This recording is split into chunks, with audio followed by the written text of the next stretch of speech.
माने आपण देखुथिबे आम जेन गाँ के भी जाऊँ आज रेंगाली निर्वाचन मंडली धनकड़ा किलासमा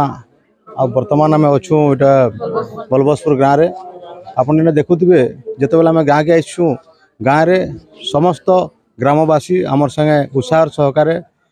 माने प्रचार लगिछन आमे जितकी नहीं कहबार संघ चिन्ह भोट देन बोली जनसाधारण कहन ग्रामवासी कहन आम संघ चिन्ह भोट देन गणतंत्र विरोधी निहाती दरकार आ विरोधी नहीं थे गणतंत्र हत्या होगा विरोधी दरकार जितकी स्ट्रंग विरोधी हवा शासक दल से काम करवा